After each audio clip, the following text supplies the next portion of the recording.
Well, very good evening to everyone. It's good to be together, and I again appreciate the opportunity to share some of my studies of God's Word with you and hope that it is beneficial to you as much as it has certainly been to me. I'd like to talk tonight about Nahum and Jonah and how all of this fits together with the Assyrians and their dealings with the chosen people of God. So we're trying to put some of these things together and figure out how did these things tie in with each other? What can we learn from these things? And what we're going to do, instead of looking at Jonah or at Nahum, we're going to look at some little pieces here and there that we can gain from God's Word. Interesting enough, in the times in the books of the Chronicles and the Kings, both of those, it just says, here was this king, he was this old when he started to reign, his mother's name was this, and you know, he reigned this many years, and then it tells just a couple little things about most of them. There's a lot that wasn't told in the scriptures, and there are some things that are really pivotal key pieces that weren't there. So it's interesting to see, because out of all these things that these kings did, there's not much that's told to us on several, quite a few of them. So remember, when Jonah prophesied about Jeroboam II, this was something we had from this morning, and I'm making sure we've got this nailed down mentally. Jonah prophesied about Jeroboam II. He reigned, and this is not the first Jeroboam, but the one that comes later. He reigned 41 years. This is in 2 Kings 14. Jeroboam reigned from about 793 to 753. And it's interesting with some of these dates. If you take some of the notes and you go home and you're looking at things and you think, hey, wait a minute, he was 1 year off on this date. It depends on whose list you look at. 1 year, give or take, you'll find real common. They're within a year of each other in almost every list. You'll find some lists that are pretty bizarre.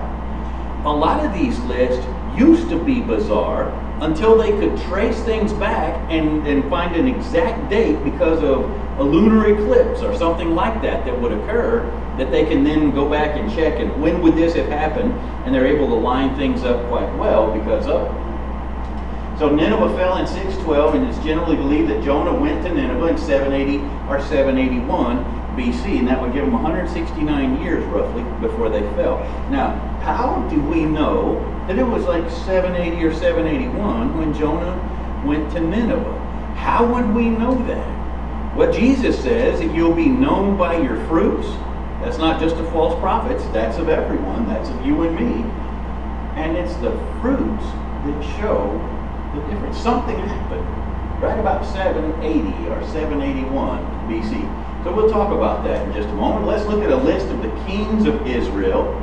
And of these kings of Israel, this is not of the complete united kingdom. This is after the division where Jeroboam I was the king over the nation of Israel, the northern 10 tribes.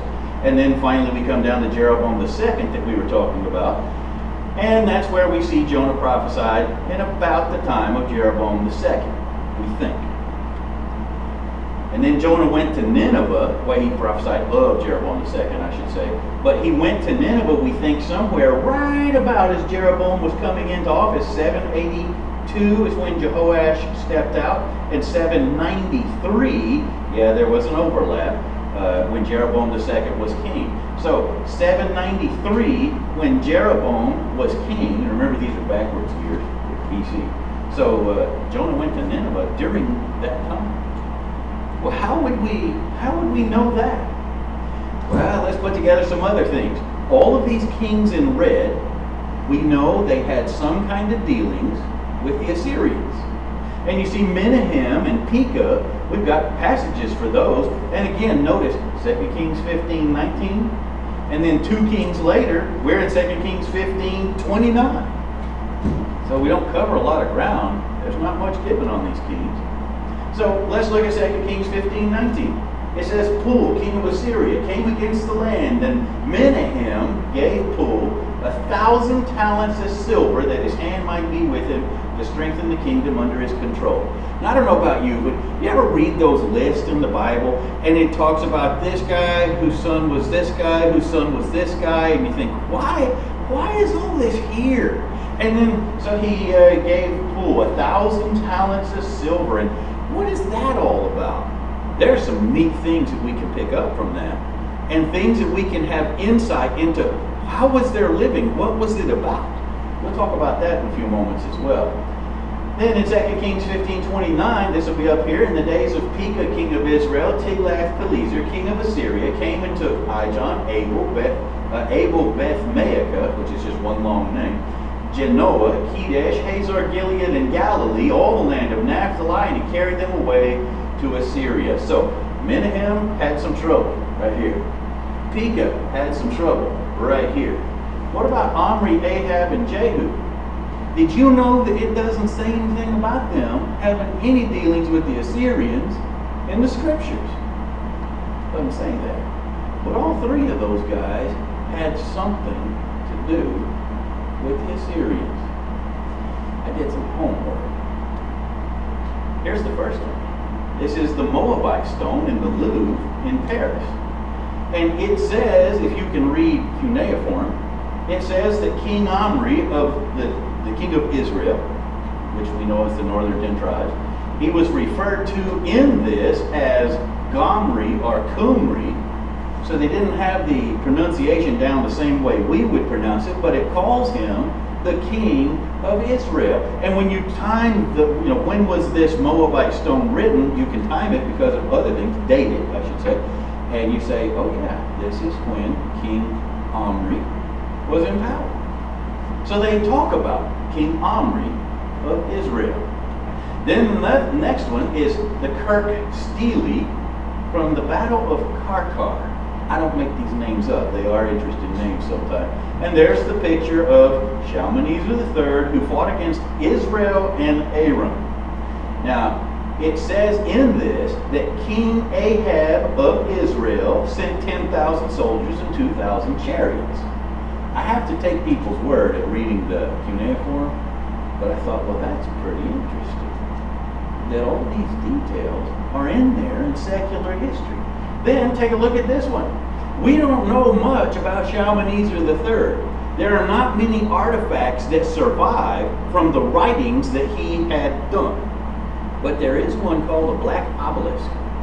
The black obelisk from Shalmaneser III has a picture, if you will, an illustration, and it tells what it's about on the top. And it literally says, Jehu, son of Omri, submits to Shalmaneser. He was paying tribute. Jehu, yes, the wild driver of the chariot. Jehu was paying tribute to Shalmaneser. It says Jehu, son of Omri, and if you go back and look at the history, I don't think Jehu was the descendant of Omri. But they're looking at this from, we've dealt with Omri, and now several kings later, we're dealing with Jehu. It must be Jehu, son of Omri. They're just looking at that as a logical lineage. By the way, they were not always the son of and the descendants either. So we have our list of kings, and over here we're going to try to compare this with a list of Assyrian kings. Now remember, this is not a complete list. The Assyrian kings, they have this timed all the way back to around the time of the flood, like around the time of Babel. They've got a list of kings going way back there. So at Jeroboam II, and I don't have them all lined up, here's 912 BC and 912 would be up here, but what we do have is Jeroboam II in the 793 to 753, and right about the time of 780, we see it falls right in here with Shalmaneser IV. Now, I've talked about how the bad stuff happened after Nineveh. We talked about that last week. The really bad stuff and the furthest reaching as they expanded their horrific touch on the world of terror. That was further down. But did you know that true terrorism started right here with Ashur-nasir-pal? Ashur-nasir-pal was a brutal, wicked ruler. He was the one, we mentioned this morning, he wanted people from far away. When they hear, oh, the Assyrians are coming here, just prop the doors to the city open. We're going to let them come and take whatever they want. You can bully us all you want, but we just do not want to fight with you. That's what he wanted. So he was brutal and vicious. There was no political correctness in his day. I don't think that the people of Assyria, through most of their history, would have had Mr. Rogers' neighborhood kind of things happening, because they were not about being nice and teaching their children niceties. They were about, you take it, you force your will, you make these things happen, and you scare people to death to think that they would have to fight you for anything different. That seems to be their mentality. It was brutal. So it was before the time of Jonah, when these brutal things were happening, and Omri and Ahab and Jehu had dealings with the Assyrians. Remember, we talked sometime before about Jonah may have had personal experiences with the Assyrians, and thus wanted them to just all be condemned by God. Well, it's very possible, because before he went, there was dealing with the Assyrians in his native land. But you say, how do you think that it's right here during the reign of Shalmaneser that Jonah did something, that Jonah came in and all these things happened as the Bible tells us? Oh, by the way, did you know that there is nothing from secular history to show that Jonah was in Nineveh? There was nothing in secular history that says the people of Nineveh decided to serve God instead of Ashtar and their other gods that they already had. There's nothing in secular history about that. Did you also know that there's nothing in secular history that says that the plagues occurred? That the Pharaoh was lost? That the army was lost? That the children of Israel were even there? Did you know that there's nothing really there to document that? But watch this. Oh, and here I have Jehu was serving Shalmaneser III up here. But, and they did come to world power. I mentioned some of these things, but I didn't say. They came to world power by Ashur Nasser Paul, that terrorist that was spreading problems around the face of the known world. But in the rule of Shalmaneser, right about 780 or 781, get this, all the stories of conquest, all the stories of beating people to death and flaying them, they're pulling their skin off while they're alive and screaming for mercy. All of these stories which they were so proud to put on the wall and have preserved in many cases even unto today, they quit. Remember, God had said that their treachery was what brought them to the time that he was going to bring judgment against them. And they repented. And God said, then I will not destroy you. They went dark for 40 to 45 years. And yeah, there's history there. They were still there. There were all kinds of records of transactions and who sold sheep to who and how much the grain they processed and all kinds of things like that. But as far as the tyranny, the abuse of other people, the taking of slaves and conquering nations and tearing families and lives apart, they just quit. So the times of conquest and great victories went away.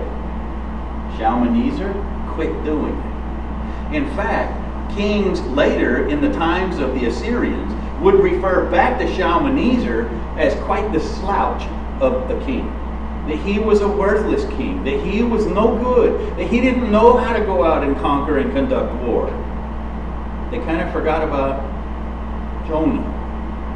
Just like we looked this morning at how quickly there was a good king. He brought in the priest. He opened the doors of the temple. And how that in just a few years of a couple bad kings, they didn't even know what the law of God was. It was lost. It was gone. And when they dug it out, the king said, this is earth-shaking. We've got to learn this and do this. Shalmaneser repented, turned to God. If this is the way that it's a mosaic. I'm just saying we put pieces together and look at things and say somewhere in this area, and look at there, they went dark. They just quit doing all the conquering. I'm not going to tell you exactly how things worked out because I don't know. But I'm telling you, taking all the pieces and forming a mosaic, it looks like a pretty impressive picture. Ashur Dan didn't go out and conquer. Ashur Nerari didn't go out and conquer. In fact, The Assyrian notes on Ashur-Nerari say he hardly even left the palace. And I believe it was Ashur-Dan. There is a stone that has been preserved, about this tall, looks kind of like a grave marker, but it was inside of a wall. And it said something to the effect of, this is the border between these people and these people. Anyone who messes with this, may the God bring judgment against him and no longer hear his prayer. Now you think about that. That's not the language of a polytheistic and horrible person who doesn't concern himself with anything except pillaging and looting and taking of people against their will and serving a panoply of gods. So there was something in here about, they didn't call him Jehovah. They had a different name for their God, but it was one God. There was monotheism. Interesting things. But then Tiglath-Pileser, or Tiglath-Pileser, it depends on how you want to say it. He was Tiglath-Pileser III, and which means there were two others before him. Yeah, he burst on the scene and things changed. And it wasn't that he was the son of Ashur-Nerari. No, he was not the son. In fact, it was a coup. It was a revolution. It was where people who had been well cared for under the panoply of gods thing, you know, the priest, Egypt did the same thing. Go back and check out Egyptian history. There was a big shift in things where they went from worshiping all these different gods to saying, wait a minute, there's just one God, and we're going to have to completely change these things. All these priests and stuff, we're not going to do this anymore. But the people who were lining their pockets and making a good living off that had to bide their time until they could finally come back and work their system back in. And that's about what Tiglath-Pileser had. He must have had some backing of people who say, hey, if we put Ishtar back into control, you know, that will help us, so we'll help you, and let's work together. Tiglath-Pileser came in and murdered the royal family and just seized the throne. So yes, that's when they lit back up. Conquering, looting, pillaging, taking everything that they can. They became national terrorists again, and off they went on their victories and conquests. So 40 years of darkness. What happened there? Looks like Jonah happened. Now as we look at the little bit longer list, this is the list of the kings going all the way down to the one in blue. He was not a king, he was a general. He tried to keep things together. It was about 40 years ago in dark, before Tiglath-Pileser came in, and that time of darkness, that time of tranquility was shattered and would not come back. And then down in 612, the fall of Nineveh to the Medes, Babylonians, and Scythians. I didn't put a map in here on this one. I was trying to get some other things done. I meant to and forgot. But as we just look at the map, remember across the Fertile Crescent, up at the top is Nineveh. Off to the right and south will be Babylon. Pretty much straight across out in the desert area, straight off to the east is the Medes. And the Scythians are kind of north from Nineveh. So these are all people who had been subject to the Assyrians of Nineveh. They had just been brutalized because they were saying, hey, we want to have some room here. We want to have some self-governance. And oh boy, the hammer was dropped on them and it was bad.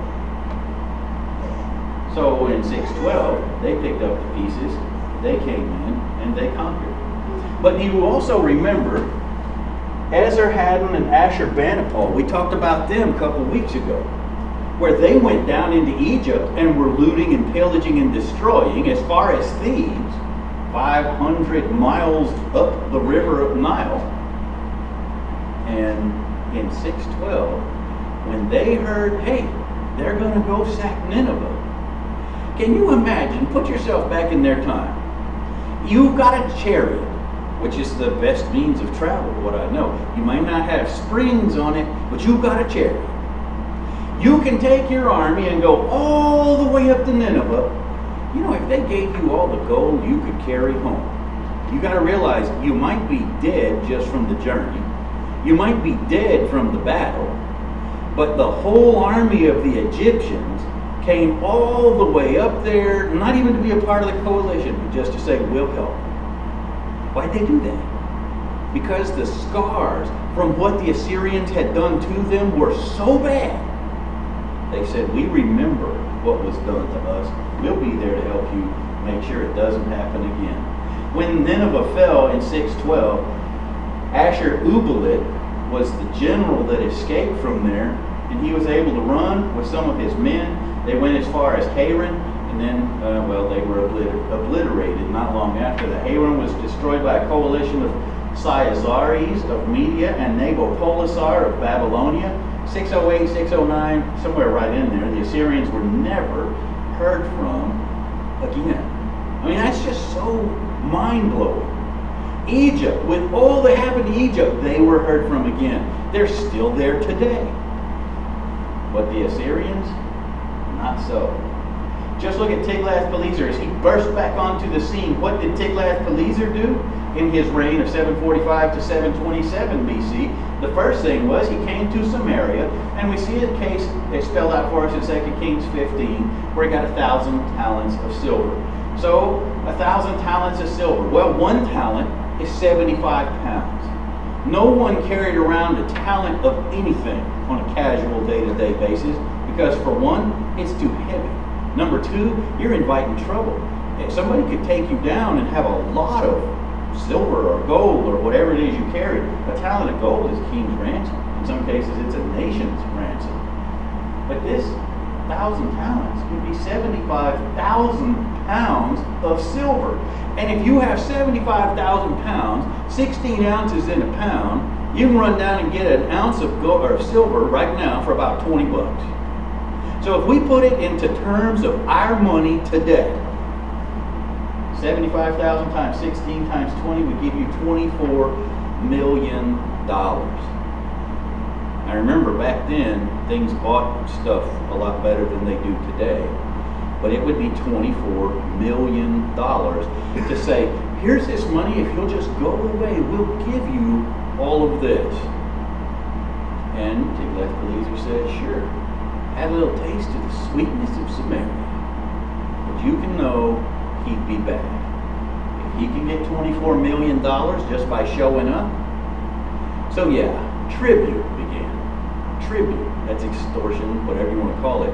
They said, you'll pay this every month, every year, whatever it is. You'll pay, and we'll decide how much. And if you don't pay, it's going to be very bad. But then we see after that, that wasn't enough. It's how this was paid for that shows us some things.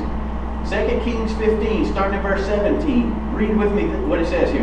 In the 39th year of Azariah, king of Judah, Menahem, the son of Gadi, became king over Israel. He reigned 10 years in Samaria, and he did evil in the sight of the Lord. He did not depart all his days from the sins of Jeroboam, the son of Nebat, who had made Israel sin. Pul, king of Assyria, which is Tiglath-Pileser, came against the land, and Menahem gave Pul 1,000 talents of silver that he might be with him to strengthen the kingdom under his control. I want to look good, make me look good. I'll give you all of this if you'll do this. Okay, we're leaving. But you will have to pay more. Yeah. And verse 20. Menahem exacted the money from Israel, from all the very wealthy, from each man 50 shekels of silver, to give to the king of Assyria. So the king of Assyria turned back and did not stay there in the land. Now this gives us some insight into who these people were and what their life was about. When we picture ancient Israel, when we picture the separated kingdoms, the divided kingdom, and how were things, how was their living? You know that the middle class is a new thing, right? America came along as the middle class started to come along. And so Industrial Revolution brought that. It's in Europe, it's in other countries. The middle class is a new concept. In most of the ancient world or anything before industrialization, the middle class was pretty rare. You either had people who were very poor or you had people who were very rich. The very wealthy. So there were very wealthy people in Israel. Don't you wish we could get some numbers and find out how many people were very wealthy? This says men, not people. Men. heads of households. So this is not just men, this is representing households that could afford to drop 50 shekels just because the king said it. Now there was probably some kind of extortion. I doubt it was, hey, out of the goodness of your heart, would you like to contribute? Because the answer to that is usually no. It might be, we're going to break your arm, we're going to burn down your house, we're going to take one of your children and put them in the military. I don't know what they threatened them with, but whatever it was, these people could come up with 50 shekels. Let's do some math. A talent is 75 pounds, and 60 minas makes a talent. So 60 into 75 gives us 1 mina, being 1¼ pounds. Well, 50 shekels makes a mina. So if we divide 1.25 pounds by 50, we see that 1 shekel is 0.4 ounces. So almost half an ounce, a little bit less. And if you're wanting to know, the 1 shekel is 2 shekels. But 1,000 talents times 60 minas times 50 shekels per mina, well, that would be 3 million shekels. So 3 million shekels had to be brought up somehow to pay off Tiglath-Pileser. Oh, and by the way, what king, what bureaucracy, what government have you ever known that only collects the exact amount they need? So we're looking at minimal numbers here. 50 shekels from every mighty man of wealth. That's the old King James, the way it says it. The mighty men of wealth of Israel. That would be 60,000 families that were paying, in today's money, $400 a piece. Now I want you to think about this. If someone came to you and said, listen, we're going to break your arm, or we're going to just take one of your kids, or we're going to burn your house down, or whatever, if you don't give us $400 like right now, we'll give you till 2 days from now. You got to come up with $400. Could you do it? Yeah, I imagine so, because if nothing else, you could go out and borrow it. But you see, we live in a land that has great prosperity. We live in a land that's not known for extreme poverty. But in this land, 60,000 families or more could cough up $400 in a hurry. They were the very wealthy. Were there people who were poor, didn't know where tomorrow's food, let alone this afternoon's food, was coming from until they got it? Were there people who had holes in their clothes and didn't know where they were going to get another set for winter before it came in? Oh yeah, there were people like that. There always have been. But I want you to see that Israel was not in extreme poverty across the board. Israel had people of means. Israel had people of wealth. You ever notice the cycle of nations? That when a nation becomes wealthy, it becomes careless and sloppy and loses its focus. You ever notice that? Kind of like the United States in its history. And it's nothing different than every nation that's ever been. They lost their focus because they could afford to be sloppy. These people had some money. So he shows us some things about who these people were and why things were starting to derail so horribly. Well, the second thing that we see that Tiglath-Pileser did is he came through and took many captives. 1 Chronicles 5, verse 25 and 26. And we see in 2 Kings 15, as a parallel passage, a little bit different picture. In the days of Pekah, king of Israel, Tiglath-Pileser, king of Assyria, came and took Ijon, Abel-Beth-maachah, Genoa, Kedesh, Hazor, Gilead, and Galilee, all the land of Naphtali, and he carried them to Assyria. Here are the places. And some of them I have a question mark because I'm not sure it's either this one or the wash right above it, where Mount Gilead is.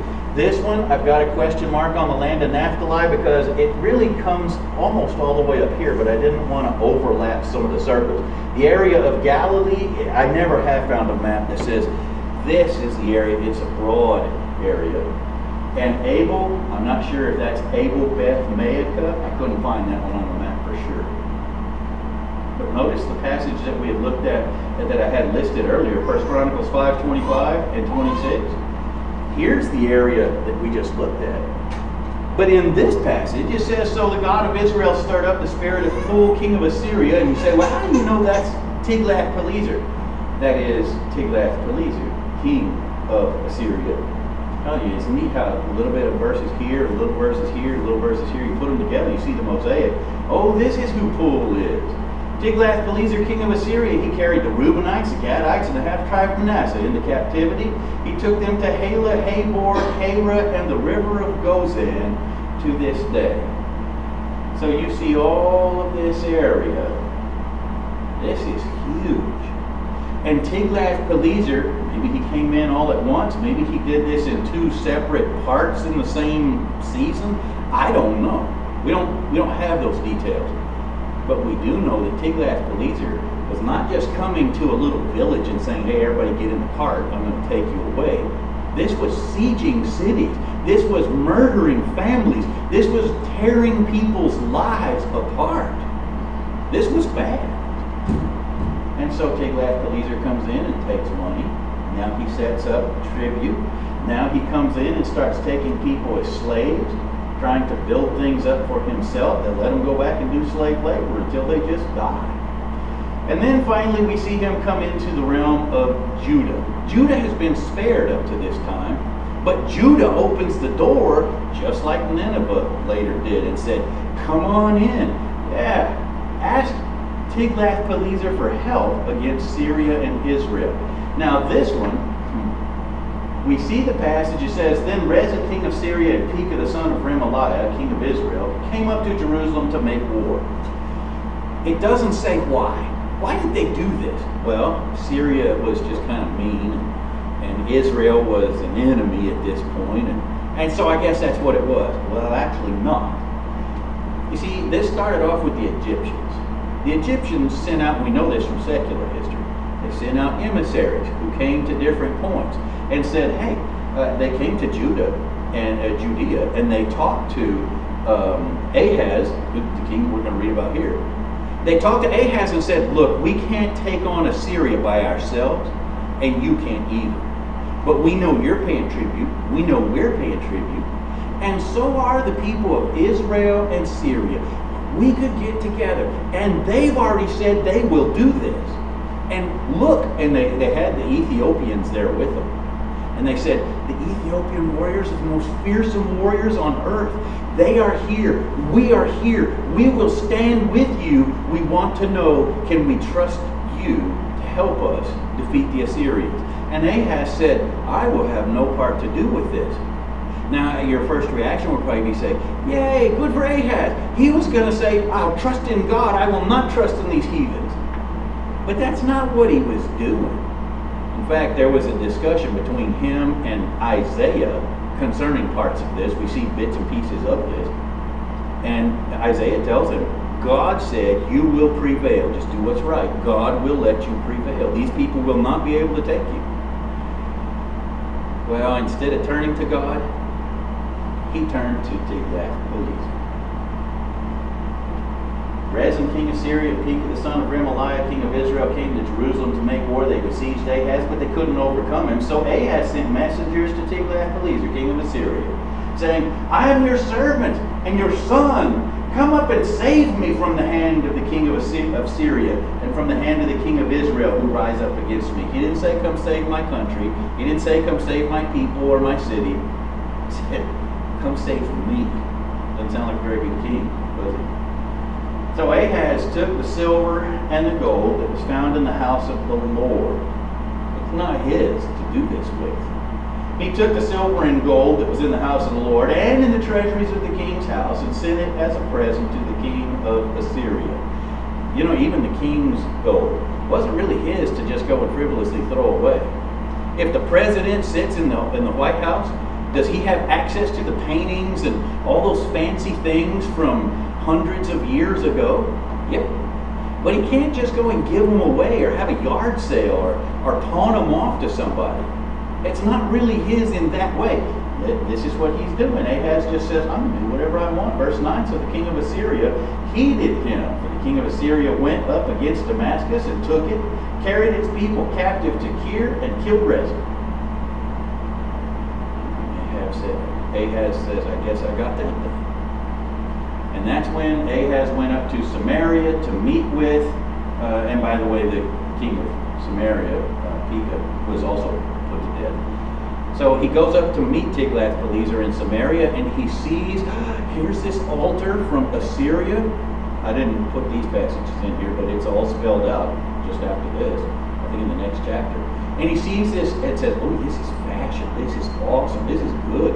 And so he gets the blueprints for this altar, and he tells the priest, you make this altar, just like this. So they did. And he said, now take the one that we have there at the temple, put it around to the side. We're going to have this one here, and this is the altar we're going to use. Yeah, what kind of man is this? I don't know. But he's calling on Tiglath-Pileser to be his friend and his savior.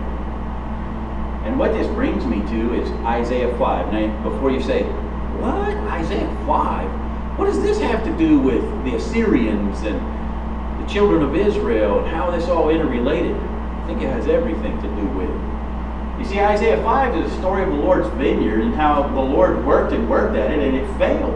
It failed to the point that he finally says, I've lost patience. And he makes the application saying that they are the vineyard. In verse 20 and 21, he talks about the error of his people. And then toward the end, he talks about the lions that will come from afar and carry off the prey, and no one will deliver them. You remember this morning we talked about the lions in the lion's den, and Nahum's asking, where are these lions? Where are the lions at? Well, the lions had been there, but in Nahum's writing, they would be carried away. Let's read this together, Isaiah 5, verse 1. He says, now let me sing to my well-beloved a song of my beloved regarding his vineyard. My well-beloved has a vineyard on a very fruitful hill. He dug it up and cleared out its stones and planted it with the choicest vine.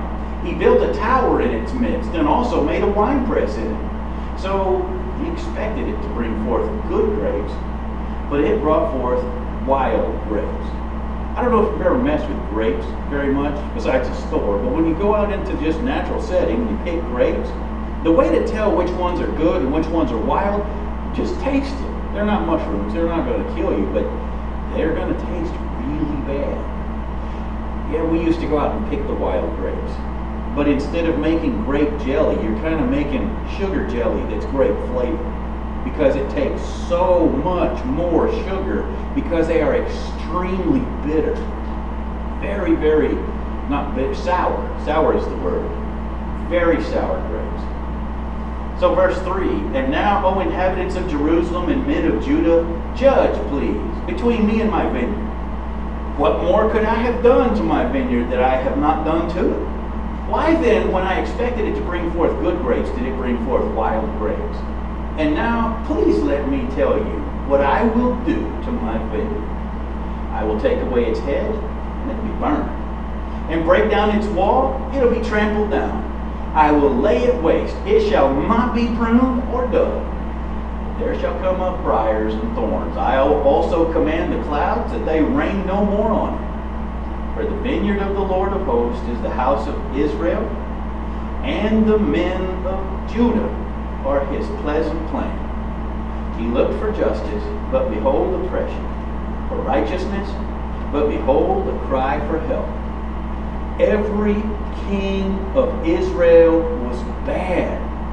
Every king of Israel was bad. And there were quite a few kings of Judah that were bad too. We looked at the time of this writing this morning in the introduction when we looked at the string of kings of Judah. How there was a good king and there were bad kings. There was a good king and there were more bad kings. God's saying, I'm not trifling here. And this is not something to take lightly. So we go down to verse 9 when he says, in my hearing the Lord of hosts says, truly many nations or many houses shall be desolate. Great and beautiful ones without inhabitant. Great houses. He knows they have some wealth. There are people who have big, nice, beautiful houses. In fact, in Samaria, there's writing of the beds of ivory, and they've unearthed different pieces that they believe were inlays of ivory and gold and some other jewels that they think were inlays in the furniture. in Samaria.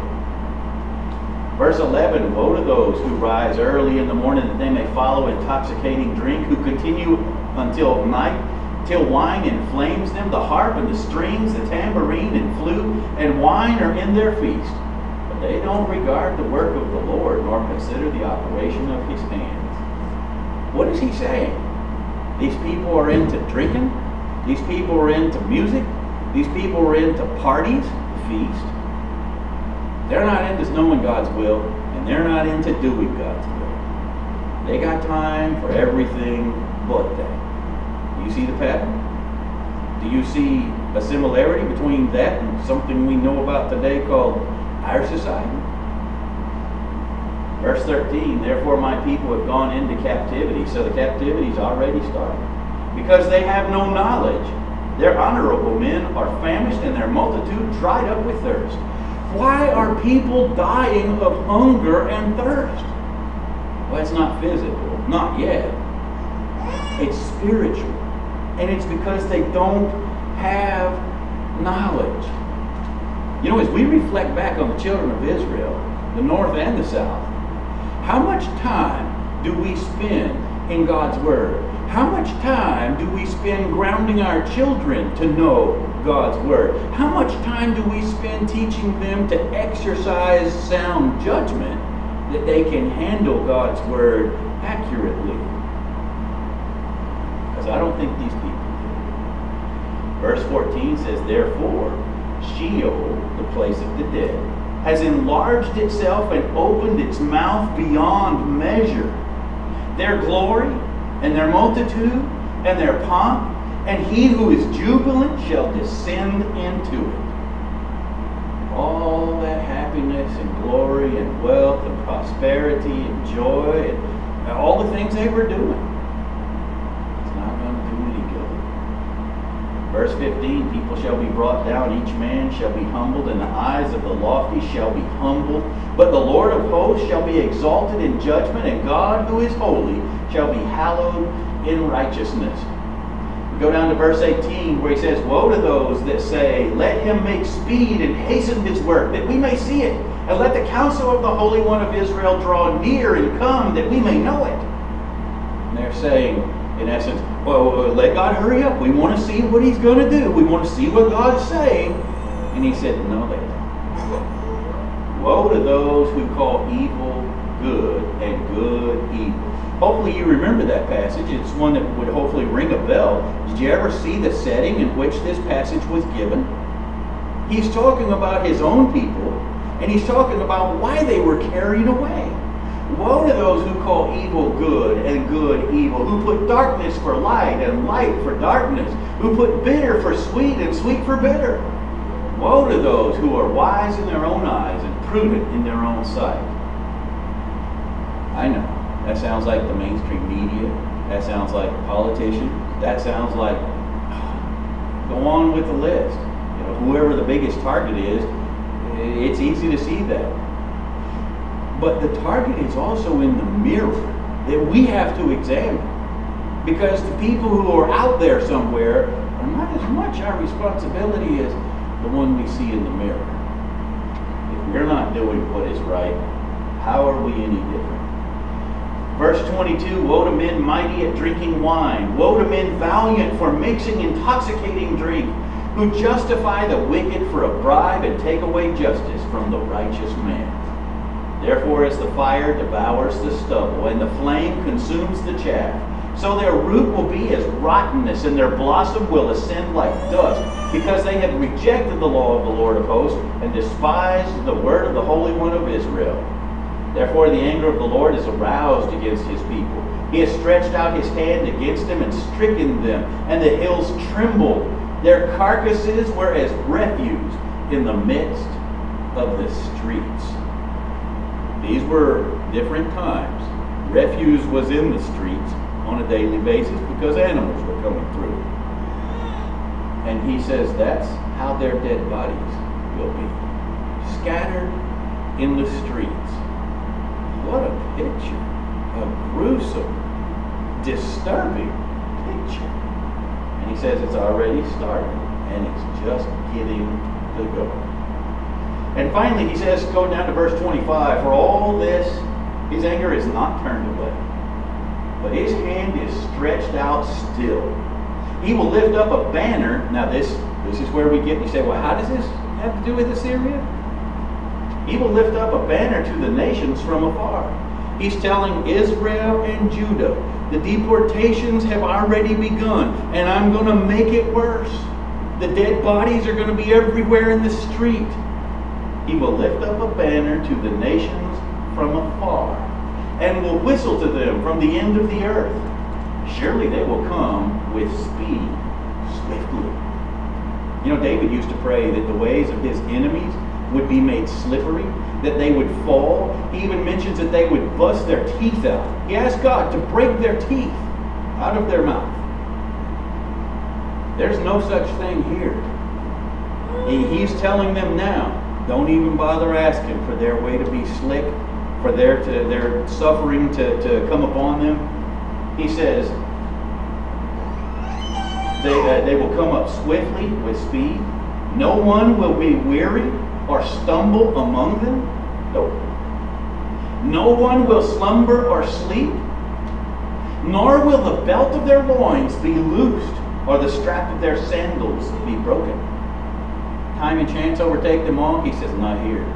These people are coming. They're coming fast. They're coming hard. They're coming for you. He's telling Israel. Verse 28, whose arrows are sharp, and all their bows bent. Their horses' hooves will seem like flint, and their wheels like a whirlwind. Their roaring will be like a lion. They will roar like young lions. Yes, they will roar and lay hold of the prey. They will carry it away safely, and no one will deliver it. If you were out camping, or, I don't know, just standing in the parking lot, if a lion, or more likely say a bear, were to come in and grab somebody and drag them away, could you count on your friends to come and help you? Could you count on people to at least try to save you from the lion's mouth or the bear's mouth, as the case may be? Yeah, I would hope so. God said they will carry it away safely. No one will deliver it. In that day they will roar against them like the roaring of the sea. And if one looks to the land, behold, darkness and sorrow, and the light is darkened by the clouds. God said it's going to be dismal. It's going to be without hope. And when the children of Israel were taken away, they did not come back. They were not heard from again. Why? It could have been prevented. But it's because when God sent prophets to them, you think about who the greatest prophets were in the Old Testament. When Jesus was on the Mount of Transfiguration, yes, there were some apostles there to witness this, but who was Jesus with that were shining? Who was that? Well, there was Moses and there was Elijah. Elijah was sent to the northern tribes. And while right after him, Elisha to the northern tribes. And so many others as well. They laughed them to scorn. They said, no, not us. You can look at history, secular or religious, sacred history. And you see that the 10 tribes, the northern 10 tribes, never came back.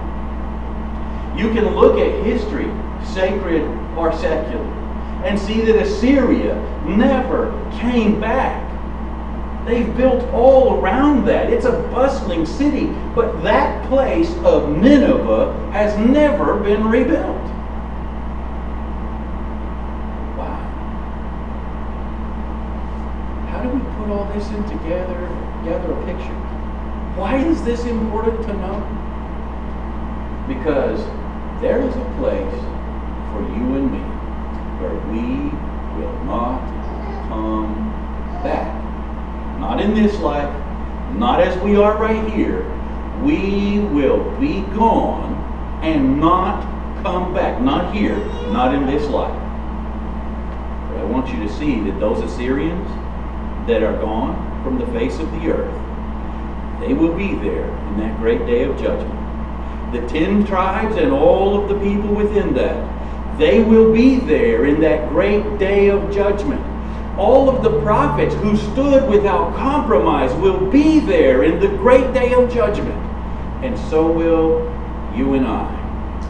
While we are alive, we can change how things will be on that other side. But once it is sealed, there is no coming back. No changes can be made.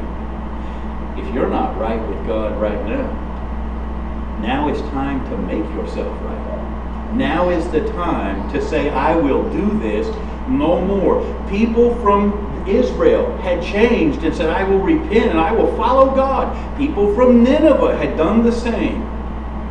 It's up to us, you and me, right now, to make sure that we're following God, to hear His word, to believe it, to repent of our sins, confess Jesus, and to be immersed, baptized in water, into Christ for the forgiveness of our sins. If you started on this way and things have been difficult, if we can pray with and for you, if you need to make confession of sins, won't you let us know how we can help? Come forward as we stand and sing. 'Tis the grandest